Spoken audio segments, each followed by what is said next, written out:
Tu veux m'entendre, c'est ça? Ça marche là? Ça marche? On y va? Chers amis et chers camarades, merci à vous d'être venus dans cette période de frénésie militant, parce que demain il y a un rendez-vous important qui est le forum Gouverner face aux banques, qui est un rendez-vous important pour le parti de gauche. Ce sera l'occasion aussi de présenter des travaux intéressants. Évidemment, je vous invite à y participer. Une pensée bien sûr pour celle qui est depuis plusieurs mois le moteur, la cheville ouvrière de ces rendez-vous. Je pense à Charlotte qui, vous savez, au moment même où nous parlons, est en train de mettre au monde un petit bébé. Donc on pense à elle, elle est en train d'accoucher, oui. Justement, donc elle va bien, et voilà, mais évidemment on pense à elle. J'informe aussi dès le début là, de cette conférence qu'on se voit aujourd'hui sur un thème fort, intéressant. On a le plaisir d'inviter Michel, je vais en dire deux mots, mais vous rappelez aussi que la semaine prochaine, on aura le plaisir d'inviter quelqu'un qui est aussi un intellectuel important, me semble-t-il, du parti de gauche, parce qu'il est adhérent du parti de gauche, je pense au philosophe et Henri Pénard-Ruiz qui viendra. Donc notez aussi ce rendez-vous-là, je le dis parce que évidemment, même si nous sommes tous des militants sérieux, il y a d'autres événements festifs. Le match de ce soir, on va tout de suite dans ces moments-là. Et je salue avec vous ceux qui ont fait le choix du conférence du PG plutôt que d'aller supporter.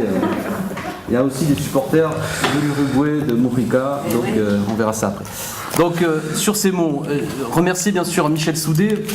Présenter Michel Soudé à ceux qui ne le connaîtraient pas. Michel est journaliste à Politis, hebdomadaire, je vous invite aussi à lire, hebdomadaire important. Il est rédacteur en chef de cet hebdomadaire, aujourd'hui en charge sur toutes les pages politiques, mais pendant longtemps Michel a été, déjà dans son métier de journaliste, un des spécialistes du Front National.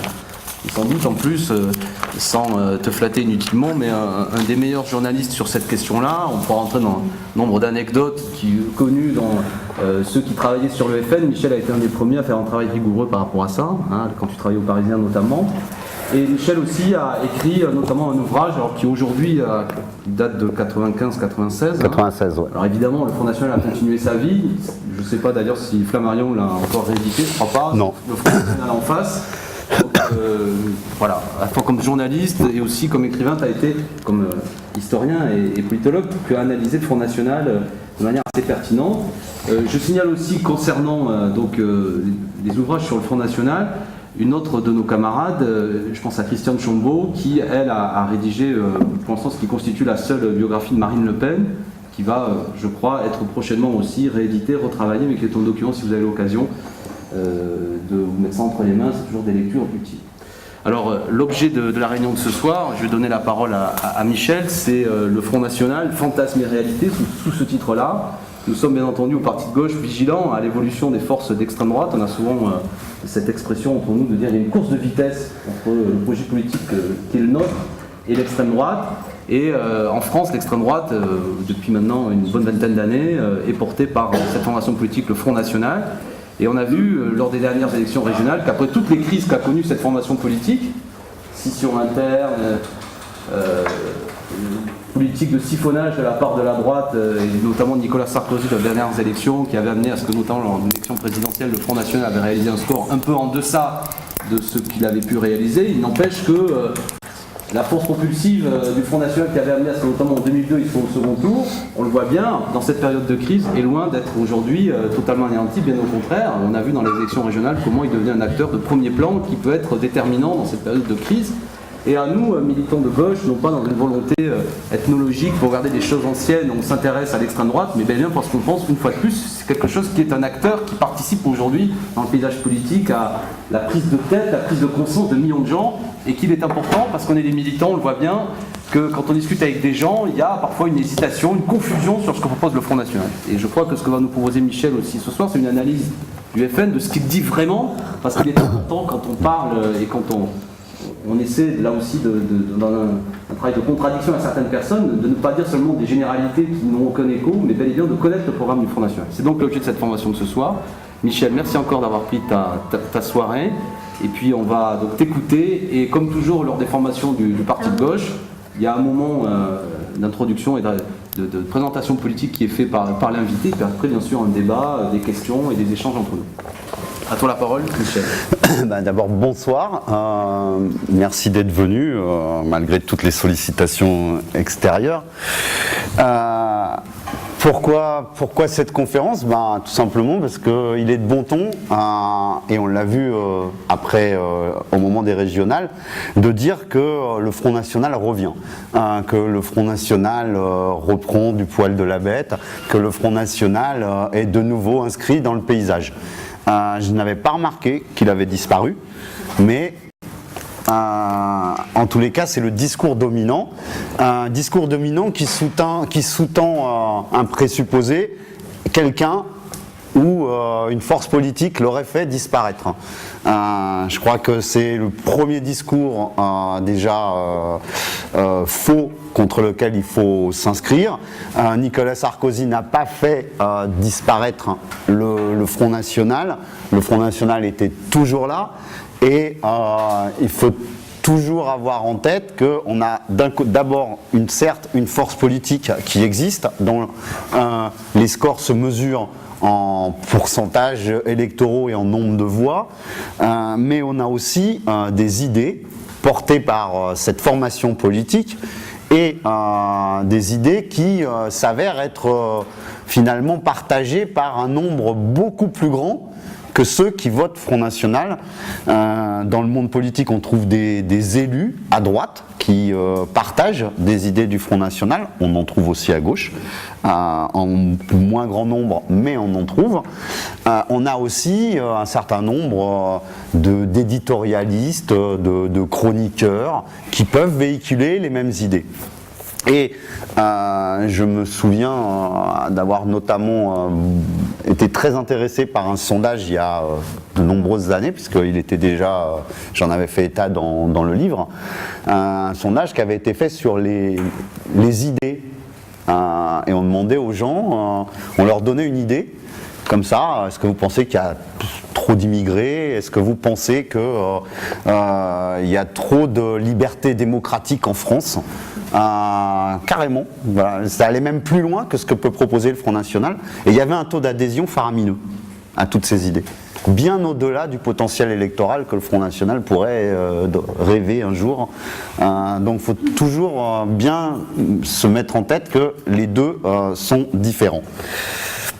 Alors, que ce soit aujourd'hui ou hier, depuis 1984, l'année où le Front National est apparu, ça a fait une irruption nationale lors d'un scrutin qui était les européennes, on assiste un peu toujours à la même... au même scénario au lendemain des élections, et on a d'abord de la stupeur de voir que le Front National fait un tel score, on parle de surprise, et tout ça tient lieu de réaction pendant quelques jours, mais de quel succès parle-t-on exactement? Je crois que s'agissant d'un parti qui existe dans le paysage politique depuis 1984, ce qui fait quand même 26 ans maintenant, on devrait pouvoir avoir un peu plus de recul, et c'est, je crois, ce qui manque, ce sur quoi on va essayer de revenir. D'abord, en parlant du résultat des régionales, et ensuite en rentrant un peu dans le discours, les propositions, le programme de cette formation. Sur les résultats des régionales, ils ont été analysés partout comme un bon résultat, uniquement en référence aux élections européennes, de manière un peu curieuse, puisqu'aux élections européennes, le Front National avait rassemblé seulement 6,34% des suffrages, et au régional, 11,42%. Du coup, beaucoup de commentateurs en ont conclu à une remontée du Front National, et cette remontée était pour eux d'autant plus surprenante que, en fait, ils ne l'avaient pas prévu, et mieux, ils avaient même prédit tout à fait autre chose. Deux exemples, parmi toute une flopée que je pourrais prendre. Un entretien paru dans Libération de Nona Meyer. Nona Meyer, c'est une politologue spécialiste du Front National. Elle a écrit plusieurs livres, et je ne conteste pas sa connaissance du sujet, mais les politologues devraient se méfier parce que dans la prédiction, ils sont rarement bons. Le titre de l'entretien était que le Front National ne pourrait se maintenir que dans 5 ou 6 régions.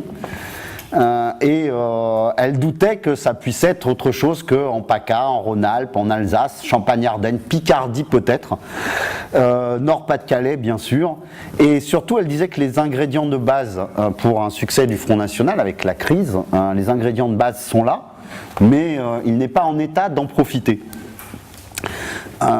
Autre chose, elle disait Jean-Marie Le Pen se fait vieux, il n'a plus la même force de conviction. Autre exemple assez caractéristique, Le Monde a l'habitude de publier un peu de manière régulière un sondage pour jauger la pénétration des idées du Front National dans le corps électoral. Et mi-janvier, donc ce sondage était publié avec ce titre « L'adhésion des Français aux idées du Front National est en recul ». On recule par rapport à quoi? On recule par rapport à 2006, là en l'occurrence, précédent sondage. Et le quotidien du soir, n'hésitez pas à en attribuer la paternité à Nicolas Sarkozy, puisque le sous-titre de l'article, c'était « Le moindre attrait des idées des thèses frontistes semble lié à la stratégie électorale de M. Sarkozy en 2007 ». Donc voilà, quand on a ces bases, quand on pense ça, effectivement, et qu'on voit le résultat électoral, on peut dire que le Front National est remonté. En fait, à bien regarder, le Front National a reculé aux élections régionales, si on prend en compte l'élection de référence, qui est toujours l'élection de même nature précédente. Par rapport au régional de 2004, il a reculé au premier tour, puisque nationalement, il a perdu plus de 3 points en tombant de 14,7% à 11,4%.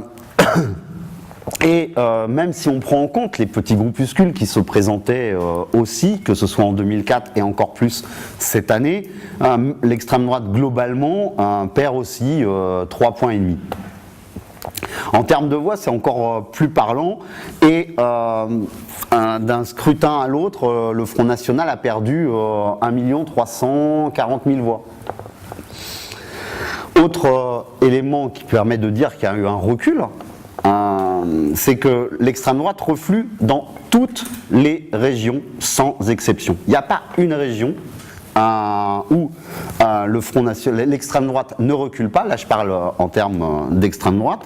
L'extrême droite, c'est dans ce scrutin, c'était le Front National, le Parti de la France, la Ligue du Sud en région PACA et Alsace, enfin ce qui était devenu Alsace d'abord, qui se présentait aussi dans la région Alsace. Donc le Front National, l'extrême droite recule dans toutes les régions. Juste un petit détail, une petite exception tout de même, le Nord-Pas-de-Calais, où Marine Le Pen, avec 17,9% au premier tour, progresse, mais très modestement, de 0,4 points si on arrondit. Et cette petite progression se fait tout de même en perdant 66 000 voix. Au deuxième tour, c'est aussi vrai, puisque en 2004, le Front National avait pu se maintenir dans 17 régions, et en 2010, il ne peut se maintenir, on a le même scrutin, que dans 12. En 2004, il avait 156 élus, en 2010, il lui en reste 118. Sur le temps long, c'est encore beaucoup plus vrai, et il n'est pas inutile, pour savoir de quoi on parle, de se rappeler quels ont pu être les scores antérieurs dans des élections régionales. Même en remontant très loin, en 1986, le Front National bon là, faisait un score inférieur, il était tout juste il était sous la barre des 10% tout juste, et il avait tout de même 137 élus. Le système était différent. Mais c'est la seule élection régionale où son score était inférieur à celui qu'il a fait en 2010. C'est-à-dire que si on prend les scrutins, peut-être ne connaissez-vous pas toutes les dates de ces scrutins, mais ça veut dire qu'en 1992, il faisait mieux, il était déjà à 13,9%. En 1998, c'était le score record, 15,02% et 275 élus. C'était tellement un nombre d'élus tellement important qu'à titre de comparaison, le RPR en avait 282. En 2004, au premier tour, c'était 14,7%. Donc voilà, pour rappeler, en 2010, 11,4%.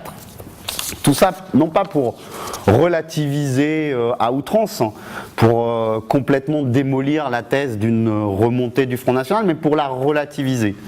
Je pense que l'interprétation qu'on peut avoir, c'est qu'effectivement, en 2007, un certain nombre d'électeurs, c'est toujours difficile à quantifier, se sont détachés du Front National pour aller porter leur suffrage directement sur Nicolas Sarkozy ou Philippe de Villiers. Et ces électeurs, quelque part, sont revenus voter vers le Front National. En quelle proportion ? Je sais qu'il y a des études quantitatives qui sont faites par les politologues. Elles ne sont pas toujours extrêmement fiables, ni même précises. C'est bien souvent c'est des choses qui se font à la louche. Tout dépend de la taille des échantillons.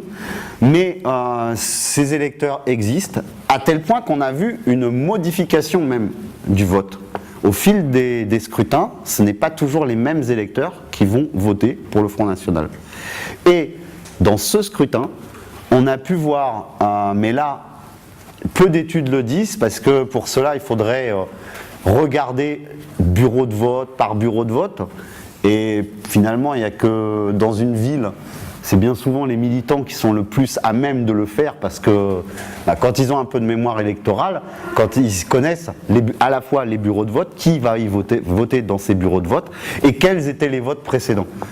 Et de nombreux témoignages qu'on a pu recueillir ici ou là, y compris même d'ailleurs auprès du Front National lui-même, montrent que dans des bureaux de vote qu'on pourrait qualifier de bureaux très à droite ordinairement, de bureaux très bourgeois, le Front National a fait une forte progression dans ces élections, alors que dans les bureaux de vote populaires, les bureaux de vote des cités notamment, le Front National a, comme d'autres, pâti d'une abstention qui, je vous le rappelle, si vous ne la connaissez pas tout à fait, parce que on s'en aperçoit surtout en banlieue, on s'en aperçoit aux abords des grandes villes, dans les périphéries. Dans des bureaux de vote de ces cités, l'abstention était de 80% fréquemment. Et quand les 20% qui allaient voter, ça faisait une petite... c'est pas ce qui permet de faire des scores extrêmement importants, surtout en termes de voix. En termes de pourcentage, on peut toujours en faire, mais c'est sur un petit échantillon. Alors, tout ça m'amène à relativiser aussi une autre interprétation qui est faite du vote Front National comme étant un vote populaire. Je sais qu'il y a déjà eu sur cette question une conférence au mois de janvier dont j'ai pu avoir une idée grâce à PGTV en regardant la conférence. C'est Annie Kolovald qui était venue expliquer un peu tout ce qu'avait d'ambigu le fait de qualifier le Front National de vote populaire, de qualifier même le Front National de parti populiste. Je ne connaissais pas tout à fait ses travaux jusqu'ici, mais j'étais très intéressé par ce qu'elle disait, parce que pour une fois, j'avais l'impression de trouver quelqu'un à l'université qui était sur les mêmes idées que moi. puisque bien souvent, enfin en tous les cas, après la sortie du livre, je m'étais inscrit en faux dans pas mal d'interventions publiques, notamment auprès de formations ou de groupes politiques, pour leur dire que la qualification de populiste, ça pouvait pas marcher, quoi. Que ça posait énormément de problèmes, et que la caractéristique du Front National, c'est où on dit que c'est un parti d'extrême droite, où on dit que c'est un parti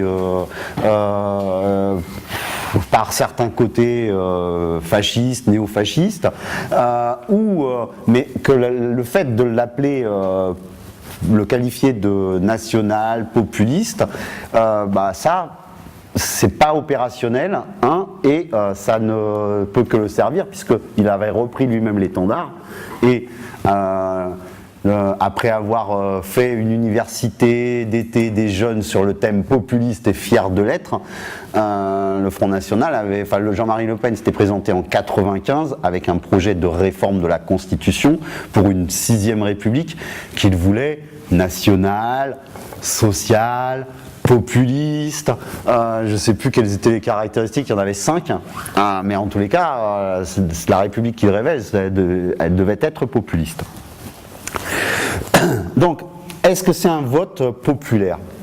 Je crois que la question, elle mérite d'être posée, et je vais refaire un petit retour d'histoire rapide, parce que, bon, c'est vrai qu'il est indéniable que des ouvriers votent Front National, mais ça n'autorise pas pour autant à poser l'équation vote Front National égale vote populaire, comme je viens de le dire. Les variations du vote au fil du temps, elles sont, si on les schématise, relativement simples. En 1984, le Front National apparaît sur la scène, fait son premier score, autour de 11% aux élections européennes, et on est dans une période où, après l'arrivée au pouvoir de la gauche, la faiblesse de l'opposition de droite et sa désunion fait qu'il y a beaucoup d'électeurs dans ces familles de pensée qui se radicalisent, qui trouvent que la droite n'est pas assez à droite. Et fleurissent durant les années 80-83 énormément de clubs de réflexion qui sont tous plus ou plus radicaux les uns que les autres, suivant leur sensibilité et surtout leurs obsessions. Il y en a qui sont uniquement axés sur l'économie, d'autres qui se préoccupent que de l'éducation, etc. Donc, radicalisation de l'électorat de droite qui se retrouve aux élections européennes en 1984 sur le Front National. En 1986, c'est toujours cet électorat qui domine. Mais la droite revient au pouvoir en 1986 et en 1988, déjà, on a un électorat qui est en mutation, c'est pas tout à fait le même. Jean Le Pen commence à attirer des couches populaires, mais il en reste surtout aux petits commerçants, aux petits artisans, à toute cette catégorie que les sociologues qualifient, c'est le monde de la boutique, c'est les petites professions libérales, c'est ceux-là qui ont tendance à être intéressés par son discours, puisque à l'époque, il est plus libéral que les libéraux. Et donc, il promet à tous la prospérité avec moins de charges, moins d'impôts, plus de fiscalisme, un État minimum. Donc, voilà, là, c'est en 95 qu'on a véritablement la marque dans une élection importante, même si au fil du temps, il y avait commencé à y avoir des évolutions dans les élections intermédiaires. En 1984, on voit l'apparition d'un vote nettement plus populaire. Mais c'est pas la seule dominante. C'est une dominante forte. C'est en 95, c'est là où on commence à sentir les effets de la mondialisation, de l'ouverture des marchés, des délocalisations qui commencent. C'est la période où on essaye d'avoir un franc fort pour pouvoir construire la monnaie européenne, avec tous les effets que ça peut produire dans des régions industrielles. Et l'apparition d'un vote Front National plus populaire se voit. C'est à ce moment-là que les politologues parlent même de l'apparition d'un gaucho-lepénisme, parce que pour eux, il serait évident que ces électeurs auparavant votaient à gauche, ce qui n'est pas aussi simple. On vit toujours un peu sur cette idée que le Front National serait ce vote-là. Or, c'est pas aussi simple, et même en 2002, par exemple, si il y avait une part importante, 2002 c'est l'année record dans une présidentielle pour Le Pen, si 23% des ouvriers s'étaient portés sur lui, 17% des retraités et inactifs avaient aussi voté pour lui. Or, les retraités inactifs, c'est pas uniquement des chômeurs, comme de manière un peu simpliste, on pourrait le croire. Et les commentateurs, eux, en déduisent souvent que c'est les chômeurs. C'est pas aussi simple. C'est à la fois, effectivement, c'est des personnes âgées, des retraités, certes. C'est aussi des étudiants qui sont souvent considérés comme dans cette catégorie sociologique des études électorales. C'est aussi des mères de famille, c'est aussi des rentiers, ça existe encore.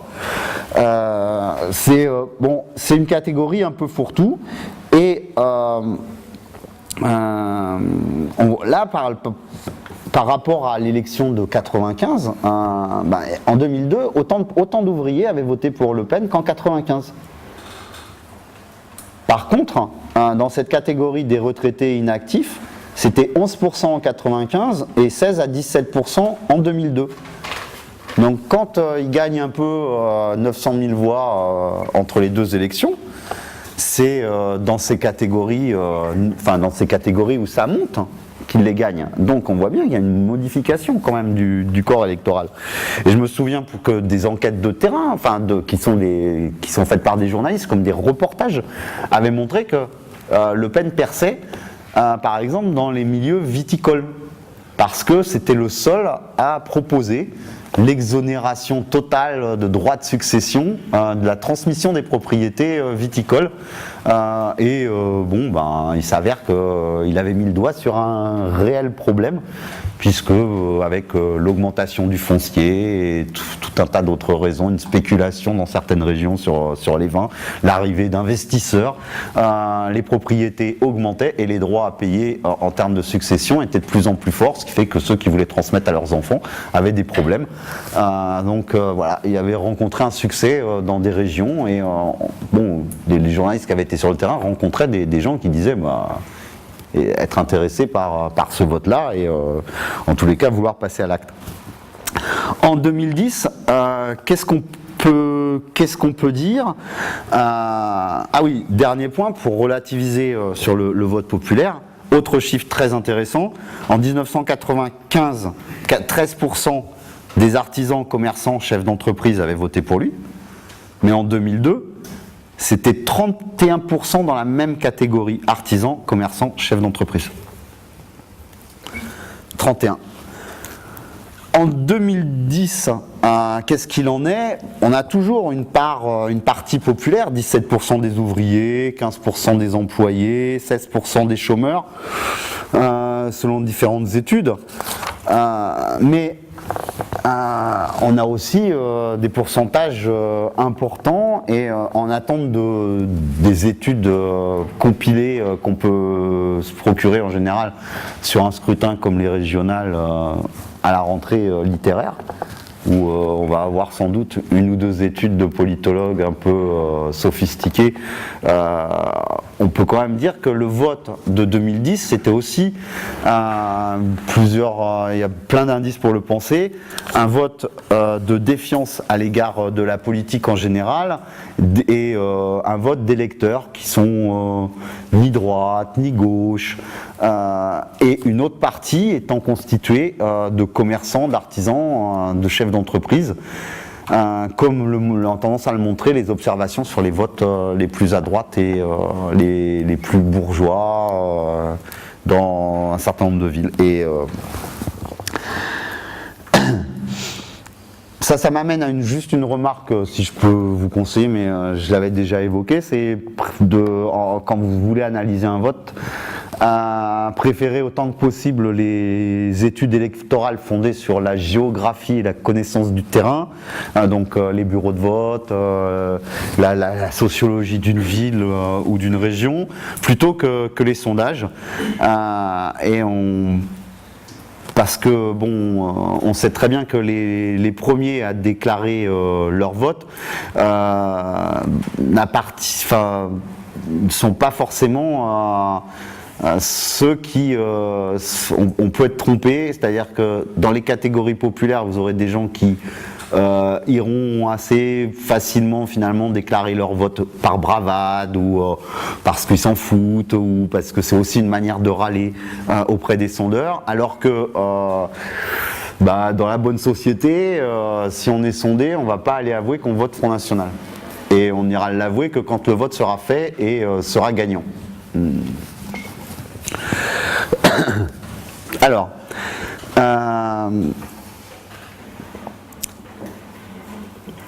si je résume mon propos là où j'en suis, je dirais premièrement, c'est pas forcément les 100 grades qui se retrouvent dans le vote du Front National, mais des gens bien installés et intégrés socialement.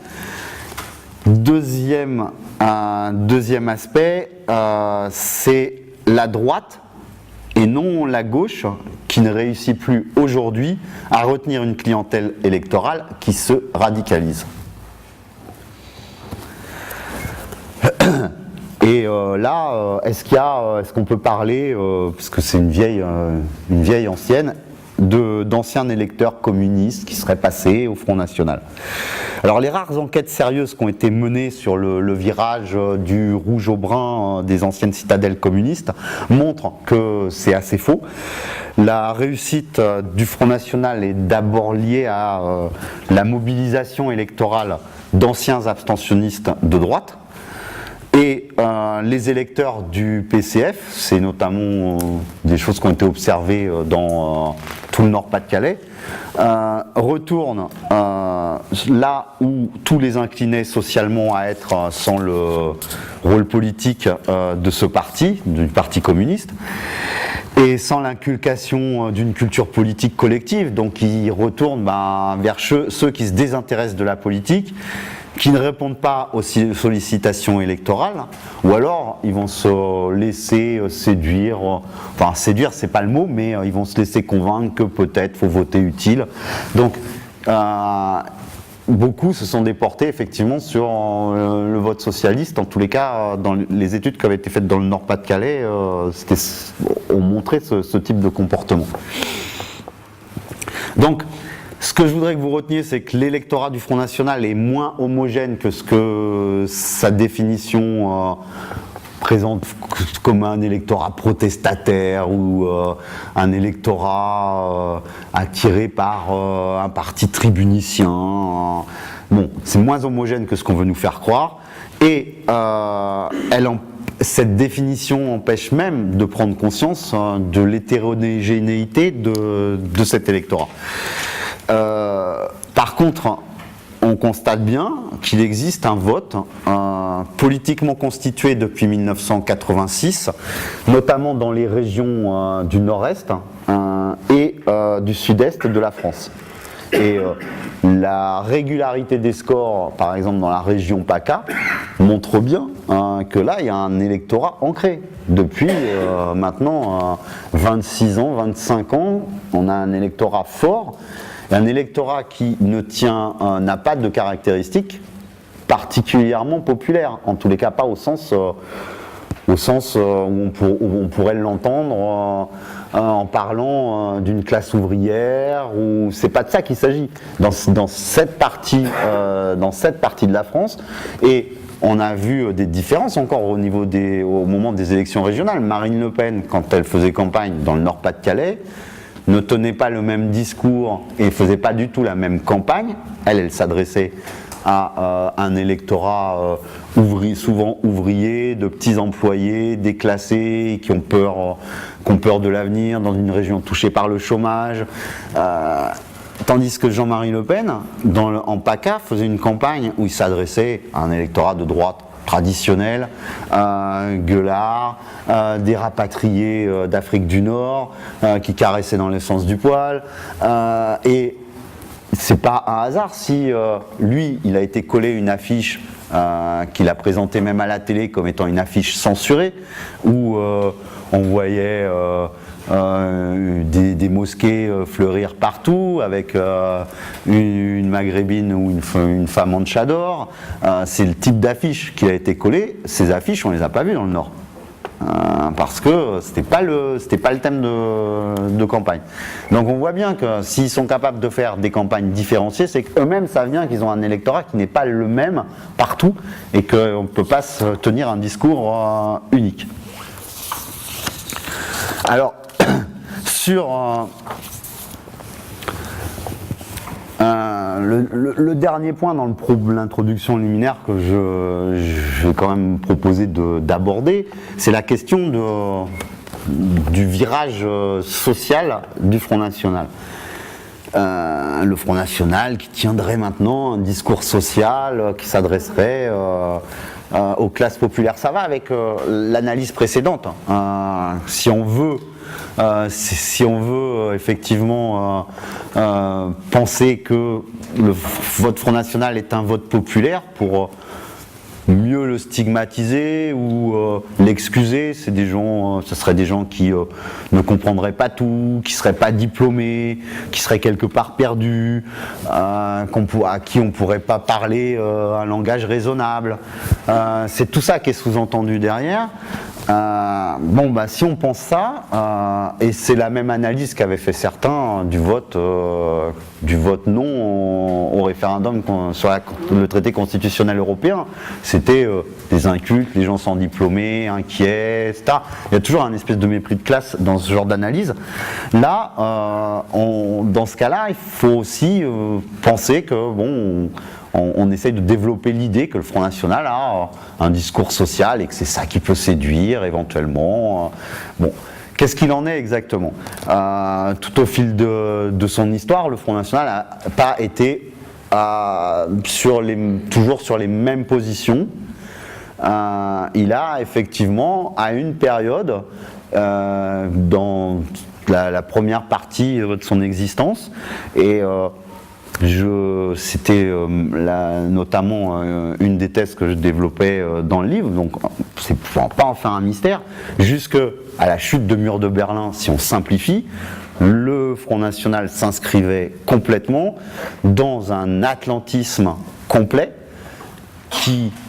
parce que il fallait défendre le monde libre face à l'Empire soviétique, et l'extrême droite à ce moment-là avait un discours outrancièrement libéral, et c'était l'époque où Le Pen même se présentait comme le Reagan français, et tout le programme était principalement axé sur ce qui allait permettre d'avoir un État minimal.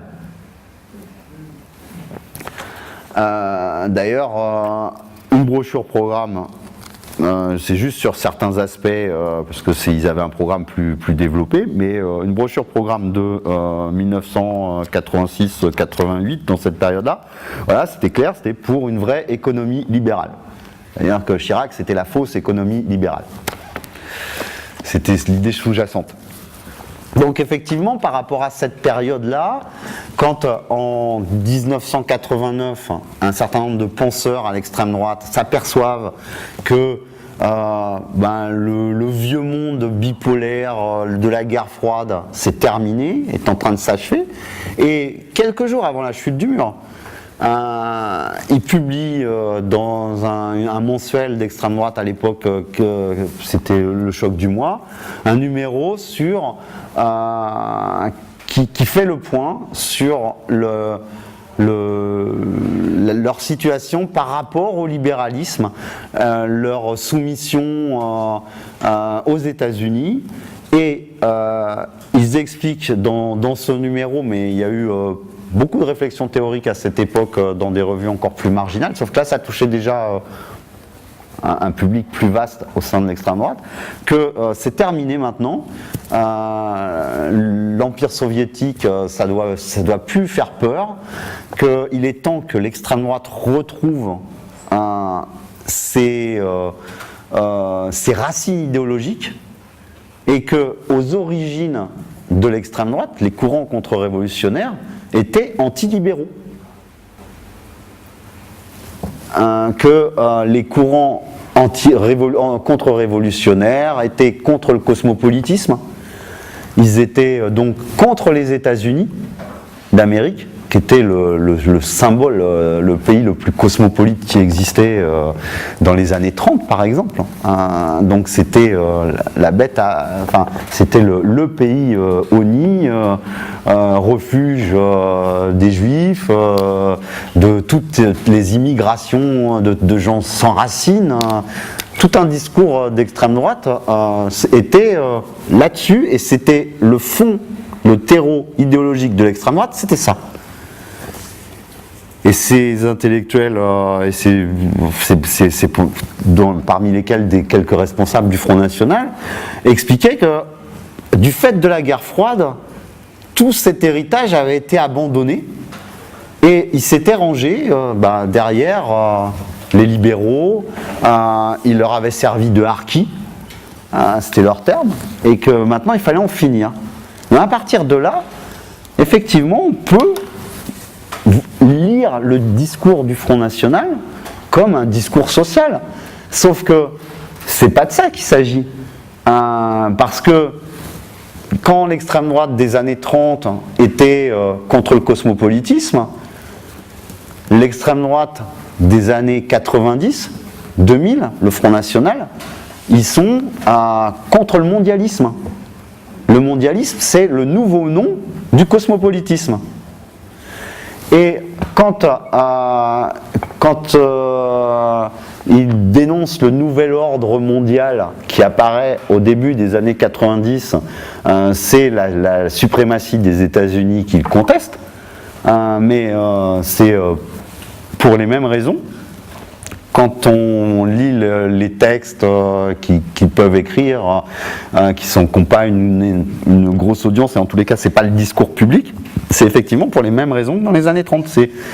C'est parce que les États-Unis ne sont pas le modèle d'une nation véritable, donc il n'y a pas, c'est pas une nation homogène ethniquement, c'est tout ça qu'ils refusent, et ils se réjouissent de l'apparition, de la résurgence des nationalismes une fois que le rideau de fer est tombé.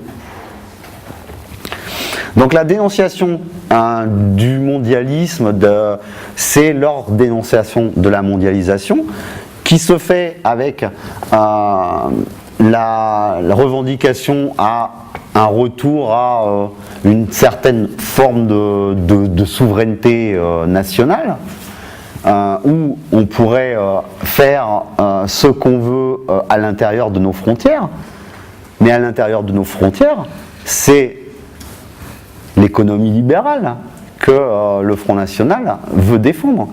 Quand il dit qu'il ferme les frontières à l'immigration, au commerce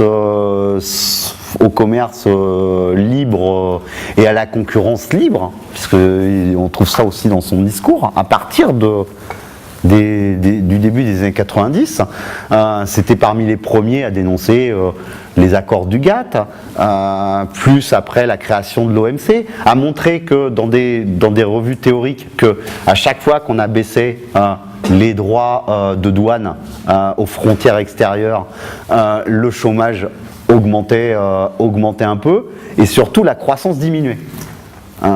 Donc fermeture des frontières, mais à l'intérieur, on va se retrouver avec l'application d'une politique libérale. Et donc, on a un discours particulièrement mensonger quand on entend Jean-Marie Le Pen déclarer en 2002, pendant la campagne présidentielle, qu'il est socialement de gauche, économiquement de droite et nationalement de France. Même discours. Finalement, on a à peu près le même discours chez Marine Le Pen. Là-dessus, elle n'a pas dévié. Elle avait même participé à l'élaboration de ce petit résumé, je pense. Quand, en 2010, à l'issue du premier tour des élections régionales, elle dit elle fait comme un appel aux électeurs du Front de gauche en disant « Bon, vous n'êtes pas au deuxième tour, mais moi je suis au deuxième tour, donc maintenant vous pouvez voter pour moi. » Ce serait l'union des antisystèmes en quelque sorte. Ça, c'est le modèle un peu rêvé, c'est l'image en tous les cas que le Front National veut donner de lui, qu'il est une force sociale, populaire, révoltée, qui est capable de répondre à la crise du système, en tous les cas qu'il combat le système, une force qui s'adresse aux chômeurs, aux déclassés, aux petits commerçants écrasés, à l'électorat populaire, y compris ceux qui votent à gauche. Alors je ne vais pas détailler les éléments qui sont dans le programme du Front National, enfin le dernier qui existe, celui de 2007, présenté pour l'élection présidentielle. Je pense que vous avez dû tous lire à gauche, il y avait eu Alexis qui avait fait un petit rappel de ça. Juste les têtes de chapitre, parmi des éléments de programme, c'était moins d'impôts pour les entreprises, contre la réduction du temps de travail, surtout ne pas... le Front National voulait mettre à terre complètement les 35 heures. Sur l'école publique, le Front National préconise depuis plus de 20 ans maintenant le chèque éducation, la liberté pour tout le monde de choisir son établissement scolaire, la libre concurrence entre tous les établissements et donc la fin de l'éducation nationale. Ça, c'est une vieille revendication. Puis sur la retraite, Le Pen, qui a largement dépassé l'âge des 60 ans, voudrait que sa bonne forme soit un modèle pour tout le monde et depuis longtemps préconise au minimum le retour à 65 ans de l'âge légal de la retraite. Mais je pense que le mensonge de ce discours, il apparaît complètement flagrant quand on va écouter un peu ce qu'ils peuvent raconter dans leurs réunions. Et là, je prendrais, parce que c'est toujours mieux de raconter des petites histoires, quand ils ont adopté ce programme en 2007, ils ont fait une convention présidentielle à Lille, et je m'y étais rendu, et là on avait pu entendre Le Pen se présenter, puisque c'était dans le Nord, en héritier des combats d'une région où, alors là on est dans la poésie totale, de la mine à la forge, les travailleurs obtinrent par la lutte syndicale les conditions de travail décentes, des salaires acceptables dont on ne leur fit jamais cadeau. Une région où Galibo, Porion et Reculeux arrachèrent de haute lutte les droits essentiels du travailleur au patron de droits divins d'alors. Ça, c'était les beaux discours, les beaux passages lyriques. Et puis, après ce discours, il y avait aussi des ateliers, comme on fait dans les conventions. Puis là, on a entendu Marine Le Pen prendre la parole. Marine Le Pen, c'est pas tout à fait le discours social tel qu'elle voudrait le passer à la télé dans ces cas-là, parce que sur les acquis sociaux, elle a donné un éclairage instructif. Elle a dit, et je vais faire la citation, que ces acquis sociaux étaient légitimes quand, jadis, il s'agissait de protéger une classe ouvrière effectivement exploitée ou en tout cas soumise à des conditions de travail et de vie éprouvantes, à des horaires rudes, à des salaires sans rapport avec la pénibilité des tâches.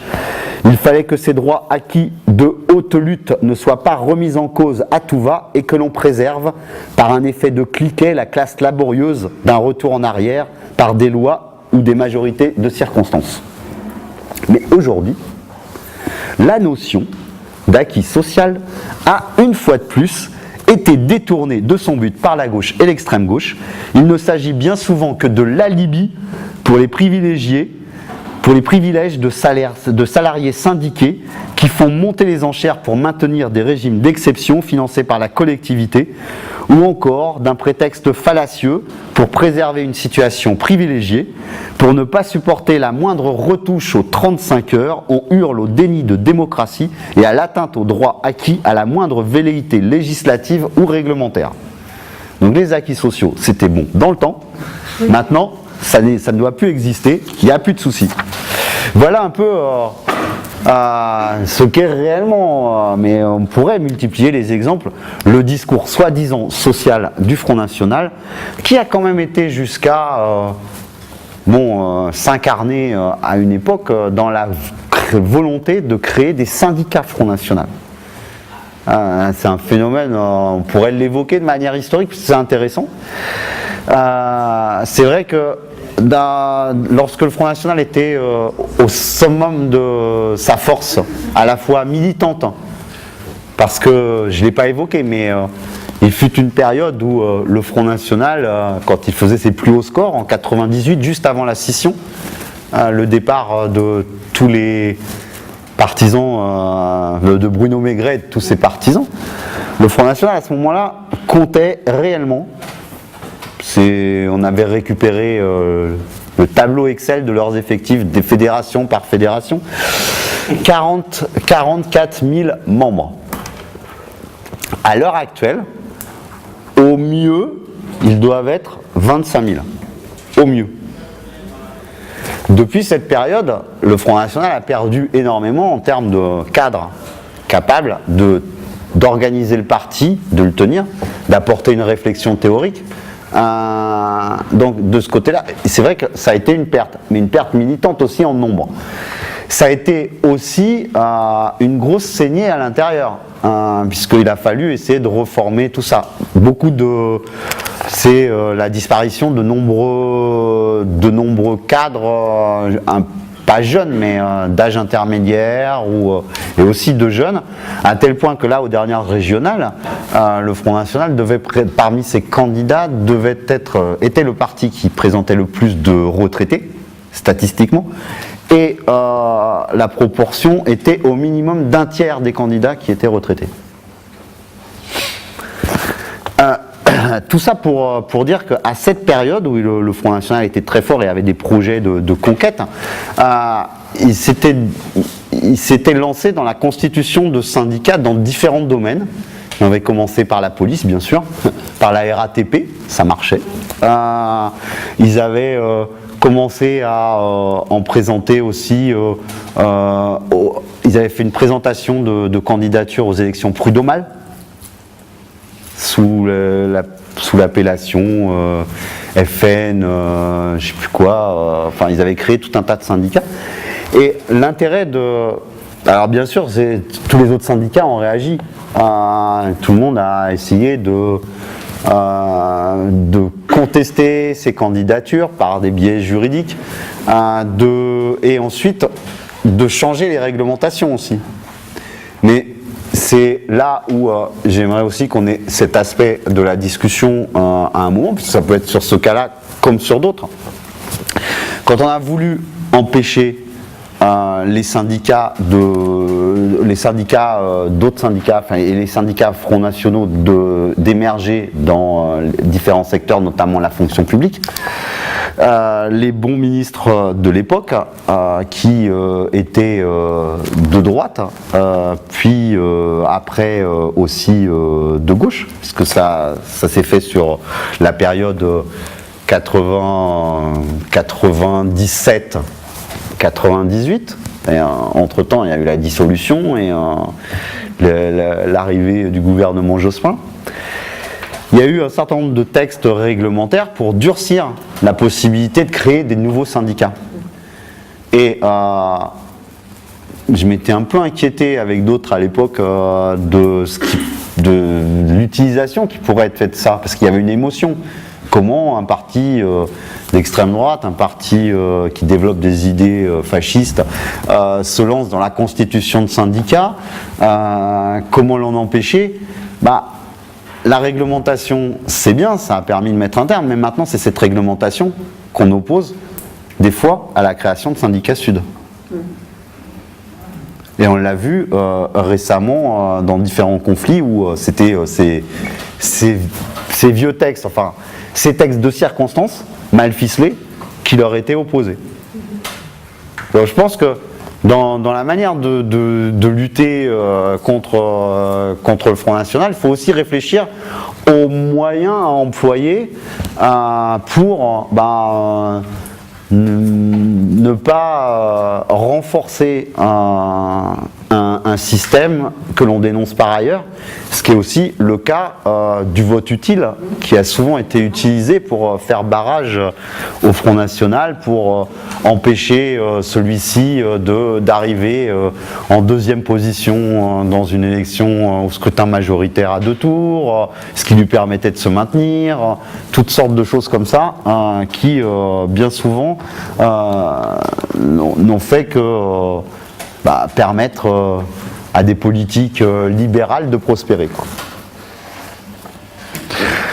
C'est la conclusion temporaire. Et maintenant, je pense que le mieux, c'est de directement passer à toutes sortes de questions. Bon, mais je crois qu'il faut remercier Michel, évidemment.